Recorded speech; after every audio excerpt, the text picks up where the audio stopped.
And 23 ব্যাচের student তো প্রথম দিক দিয়ে একটু স্ট্রাগল হবে, মনের সাথে একটু ফাইট হবে একটু, পরে আস্তে আস্তে আস্তে আস্তে দেখবা যে তোমরাও অনেক সিরিয়াস হয়ে গেছো, অনেক ম্যাচিউর হয়ে যাবা। অ্যান্ড আমি তোমাদেরকে আরেকটা ছোট্ট কথা বলে আমাদের আজকের ক্লাসটা শেষ করবো। পড়ানো কিন্তু শেষ, এখন কিন্তু কোনো কিছু পড়াবো না, আর পড়ানো শেষ। জাস্ট ছোট্ট একটা কথা বলবো, সেটা হচ্ছে তোমাদের আমি একটা আমার সময় একটা জিনিস শিখছিলাম আর কি, শুনছিলাম যে তুমি ধরো জন্ম হয়েছে, এটা হচ্ছে দিস ইজ ইউ 0 ইয়ার্স, এটা তোমার জাস্ট জন্ম হয়েছে, এটা তোমার 0 ইয়ার টাইমটা, হ্যাঁ মানে যখন জাস্ট জন্ম হয়েছে।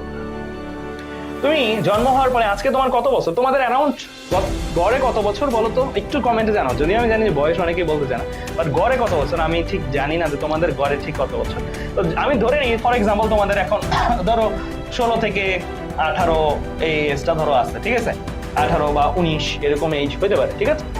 তো এই যে 16 থেকে 18 এজ, এই এজের জন্য আমি ধরো এসএসসি লাইফ পর্যন্তই বললাম, এসএসসি পর্যন্ত 0 ইয়ার থেকে এসএসসি পর্যন্ত তুমি যতটুকু বড় হয়েছ,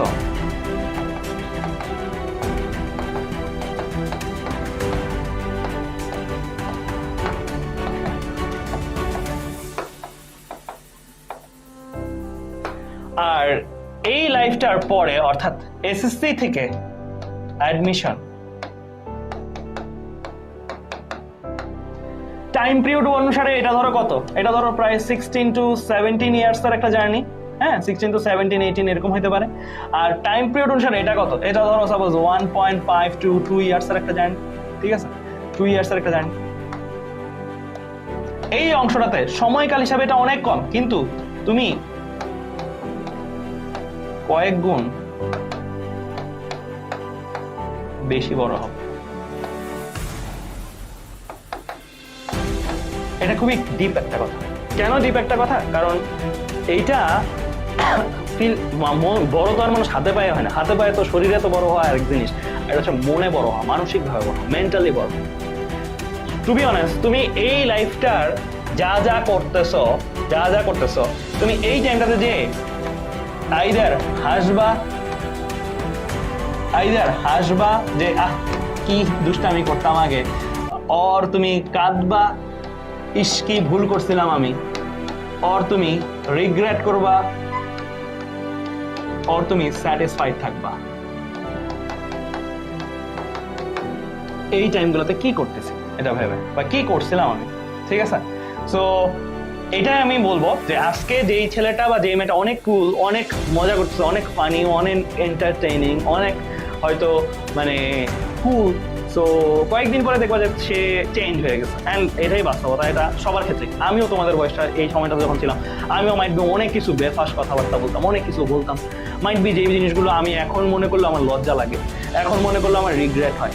সো এইটা প্রত্যেকটা ভাইয়া আপুকে জিজ্ঞেস করো যে এই টাইমটা তোমাকে মানসিকভাবে অনেক বড় করো, অ্যান্ড তোমরা এখন ওই জায়গাটাতেই যাচ্ছ, ওই জায়গাটা দেখাচ্ছ। এখন তোমরা অনেক বড়, অনেক সিনিয়র, অ্যান্ড আস্তে আস্তে তোমরা যখন এই স্টেজটা পার করবা না, তখন আসলে তোমার লাইফের মিনিং বা হ্যাঁ আমি বলবো যে ইনে ওয়ে তোমার কাছে খারাপ লাগবে, ইস আগে কত মানে স্বাধীন ছিলাম, আগে কোনো জবাবদিহিতা ছিল না, কিন্তু এরপরে নিজের চলা, নিজের ফেরা, সেই জিনিসগুলো নিজেরই করতে। অ্যান্ড তোমাদের আরেকটা জিনিস একটু বলি, তোমরা সবাই অ্যাটলিস্ট এতটুকু চেষ্টা করো, বাবা মা আমাদের জন্য অনেক করছে, এই টাইমটা জুড়ে সবারই বাবা মা অনেক করছে।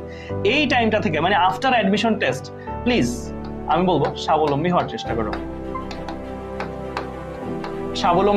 করো, কারণ তোমার পড়াশোনার উদ্দেশ্য এটাই, তুমি ফিনান্সিয়ালি, মেন্টালি স্বাবলম্বীর অর্থ কি? স্বাবলম্বীর অর্থ হচ্ছে তোমার কাউকে বদার করছে, কাউকে ডিপেন্ড করতে হচ্ছে। সো এইটাই রাইট ওয়ে। তুমি যদি এখন ভালো করে পড়ো, তোমার যদি একটা পাবলিক ইউনিভার্সিটি হয়ে যায়, তো তাহলে তুমি এই স্বাবলম্বীটা হইতে পারবো। অর এলস ধরো তোমার প্রাইভেট ইউনিভার্সিটি অনেক ভালো পড়ায়, সত্যি কথা অনেক ভালো পড়ায়, কিন্তু সেই জায়গাতে তোমার বেসিক যে সমস্যাটা হবে সেটা হচ্ছে ফ্যামিলি থেকে প্রতি 4 মাস পর পর তোমার 500 টাকার একটা বান্ডেল, 100 টাকার 2টা বান্ডেল বা 3টা বান্ডেল নিতে হবে। দ্যাট মিনস তোমার অ্যারাউন্ড 70-80 হাজার টাকা একটা ইউনিভার্সিটি ফিস দিতে হবে। এতগুলো টাকা নেওয়ার পরে যদি তুমি একটা ছেলে হও ব্যক্তিত্বপূর্ণ, তুমি যদি একটা মেয়ে হও ব্যক্তিত্বপূর্ণ, তখন তোমার নিজের হাত খরচটা চাইতে ইচ্ছা করবে না, নিজের জন্য বাড়তি কিছু চাইতে ইচ্ছা করবে না, তোমার দিতে তো পারতেছো না বরং নিতে হচ্ছে, তখন নিজেকে লো ফিল হবে। সো আমি চাই না যে কেউ মধ্যবিত্ত ঘরের হলে এই রকম প্রেশারে নিজের বাবা মাকে ফেলো। যদি উচ্চবিত্ত হও তোমার কথা ভিন্ন, তোমার যদি অনেক বাবা মার টাকা পয়সা তো তোমার কথা ভিন্ন, তোমার ব্যাপারে আমি কথাই বলতেছি না। কিন্তু যদি তোমার কাছে মনে হয় যে না আমার নিজের কিছু পড়তে হবে, এখন থেকেই আসলে ফাইটটা দিতে হবে। এই টাইমটা থেকে ফাইটটা দিতে হবে, অ্যান্ড এইটা সরাসরি কাজে লাগবে। এই টাইমটা থেকে তুমি ফাইটটা দিতে পারলে বেসিক্যালি এই টাইমটা থেকে আমি বলবো যে ফ্রম ভেরি দ্যাট যে তুমি স্বাবলম্বী কি সেই জিনিসটা বুঝতে পারবে, অ্যান্ড তখন তুমি নিজের দায়িত্ব নিজের ডিসিশন তুমি নিতে পারবে। সো আমি চাই আমার স্টুডেন্টসরা চান্স পাবে কি পাবে না আমি জানি না, আমার স্টুডেন্টসরা স্বাবলম্বী হবে, এটা আমি চাই।